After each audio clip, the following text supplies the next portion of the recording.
Hello બાળ મિત્રો, કેમ છો? મજામાં? આજે આપણે અધ્યયન સંપુટ ગુજરાતી ધોરણ 2 અને એમાં આજે આપણે શીખવાનું છે આટલું શીખી લઈએ. ચાલો તો તમે રેડી છો ને?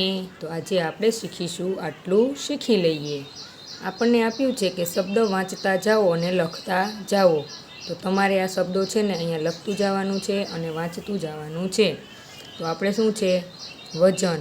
તો અહીંયા લખશું વજન. પછી આદર, છાણ, અહીંયા લખશું છાણ. પછી માણ, અહીંયા લખશું માણ. પછી અહીંયા છે પૌવા, તો અહીંયા લખશું આપણે પૌ-આ. પછી અહીંયા લખ્યું છે કંપાસ, તો અહીંયા લખશું કંપાસ. પછી ખીચડી, તો અહીંયા લખશું ખીચડી.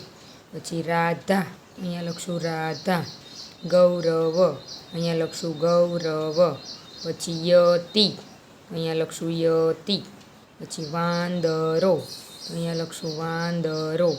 પછી દાબડી, અહીંયા લખશું દાબડી. છાબડી, અહીંયા લખશું છાબડી. નીલમ, અહીંયા લખશું નીલમ. પછી ઠળિયો, અહીંયા લખશું ઠળિયો.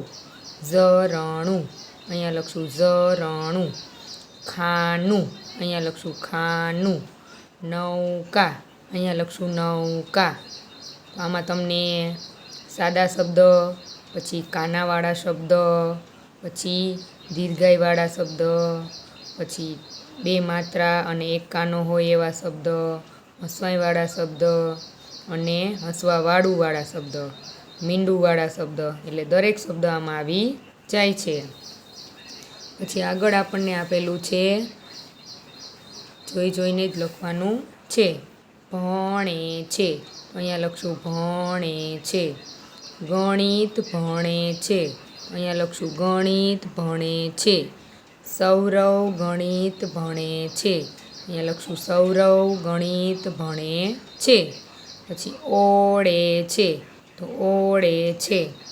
વાળ ઓળે છે, અહીંયા લખશું વાળ ઓળે છે. ગૌરી વાળ ઓળે છે, તો ગૌરી વાળ ઓળે છે. તો જોઈને જ અહીંયા લખવાનું છે. પછી શબ્દ આપેલા છે, શબ્દ પણ જોઈને જ લખવાના છે. સાંકડી, અહીંયા લખશું સાંકડી. બેવું, અહીંયા લખશું બેવું. સાચવીને, અહીંયા લખશું સાચવીને. ભૂલ, તો અહીંયા બંનેમાં લખશું ભૂલ. સમજવું, અહીંયા લખશું સમજવું. પસાર, અહીંયા લખશું પસાર. કઠેડો, તો અહીંયા લખશું કઠેડો. ઝઘડી, અહીંયા લખશું ઝઘડી. સમજદાર, તો અહીંયા લખશું બંનેમાં સમજદાર. જે આપ્યું છે કેરીમાંથી નીકળે, તો કેરીમાંથી શું નીકળે? ગોટલા, તો અહીંયા લખશું ગોટલા. તમારા મિત્રો સાથે વાતચીત કરી ચિત્રના આધારે વાર્તાના વાક્યો લખો. અહીંયા આપણને એક સરસ મજાનું ચિત્ર આપેલું છે. જે પંચતંત્રની વાર્તા આવે છે ને, એ પંચતંત્રની વાર્તાનું ચિત્ર છે અને એ આ એક વાર્તા છે એની. તો આપણે આ વાર્તા આપણે બનાવશું ચિત્ર જોઈને. કે એક જંગલમાં 4 મિત્રો હરણ, કાગડો, ઉંદર અને કાચબો રહેતા હતા. તો અહીંયા છે હરણ, કાગડો, કાચબો અને ઉંદર. એક દિવસ હરણ શિકારીની ઝાડમાં ફસાઈ ગયું. તો અહીંયા હરણ શિકારીની ઝાડમાં ફસાઈ ગયું. કાગડાએ હરણને ફસાયેલું જોઈને ઉંદરને બોલાવ્યો. કાગડાએ હરણને ફસાયેલું જોયું એટલે ઉંદરને બોલાવ્યો. ઉંદરે પોતાના તીક્ષ્ણ દાંત વડે ઝાડ કાપી નાખી. તો ઉંદરે છે ને એના દાંત હોય ને એનાથી ઝાડ કાપી નાખી અને હરણને મુક્ત કર્યું. આ સમયે કાચબો પણ ત્યાં આવી પહોંચ્યો. ત્યારે કાચબો પણ ત્યાં આવી ગયો. ત્યારબાદ જ્યારે શિકારી આવ્યો ત્યારે હરણ, કાગડો અને ઉંદર ભાગી ગયા. કાચબો ચાલ્યો આવતો હતો ત્યાં તો શિકારી ત્યાં આવ્યો. શિકારીને જોઈને હરણ, ઉંદર ને કાગડો એ તો ઝડપથી ભાગે એટલે એ દોડીને ભાગી ગયા. પણ કાચબો ધીમે ધીમે ચાલે એટલે એ ભાગી શક્યો નહીં. પણ કાચબો ધીરે ચાલતો હોવાથી પકડાઈ ગયો પછી ત્રણેય મિત્રોએ યોજના બનાવી. હવે કાચબાને શિકારીએ પકડી લીધો એટલે શું કર્યું? આ ત્રણેય મિત્રોએ યોજના બનાવી કાચબાને છોડાવવાની. કાચબાને બચાવવા માટે હરણ શિકારીનું ધ્યાન ખેંચવા માટે મરવાનો ઢોંગ કરે છે. શિકારી જ્યારે કાચબાને પકડ્યો ત્યારે હરણે શું કર્યું? પોતે મરી ગયો હોય ને એ રીતે નીચે પડી ગયો. પછી શિકારી શું કરશે? કાચબાને એક બાજુ મૂકી અને હરણને પકડવા જશે. અને શિકારી કાચબાને છોડી હરણ પાસે જાય છે. અને જ્યારે શિકારી હરણ પાસે જાય ત્યારે ઉંદર શું કરે છે? કાચબાની ઝાડ, જે ઝાડમાં કાચબો ફસાઈ ગયો હોય, ઉંદરે ઝાડ તોડી નાખે છે અને કાચબાને બચાવી લે છે. અને પછી હરણ પણ શિકારી હજી એને પકડે ને ત્યાં તો એ હરણ પણ નાસી છૂટે છે ત્યાંથી. અને આ રીતે ત્રણેય મિત્રો થઈને કાચબાને બચાવી લે છે.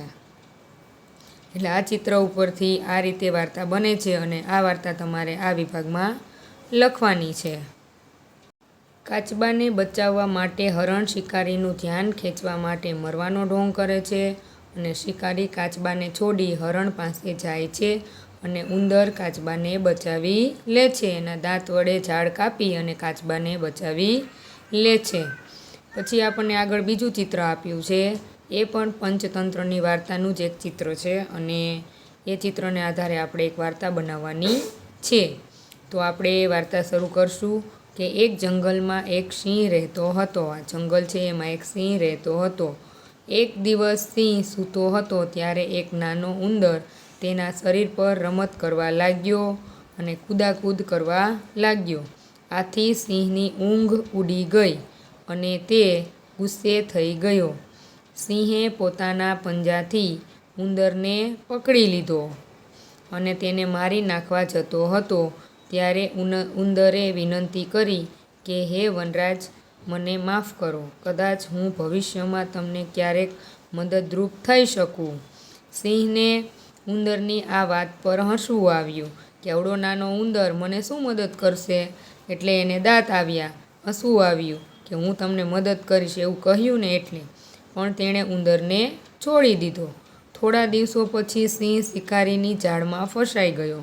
થોડા દિવસ ગયા ને તો સિંહ છે ને કોઈ શિકારીની જાળમાં ફસાઈ ગયો. તે મદદ માટે ગર્જના કરવા લાગ્યો. ઉંદરે સિંહની ગર્જના સાંભળી અને તે દોડી આવ્યો. તેણે પોતાના તીક્ષ્ણ દાંત વડે ઝાડ કાપી નાખી અને સિંહને મુક્ત કર્યો અને સિંહનો જીવ બચાવ્યો. પછી બંને બહુ સારા એવા મિત્ર બની ગયા. તો આ બંને વાર્તા છે તમારે ચિત્ર આધારિત આ રીતે અહીંયા લખી દેવાની છે. પછી નીચે આપેલું છે શિંગડાવાળા પ્રાણીનું નામ. તો હરણ, શાબર, કોઈ પણ પ્રાણીનું નામ તમે અહીંયા લખી શકો.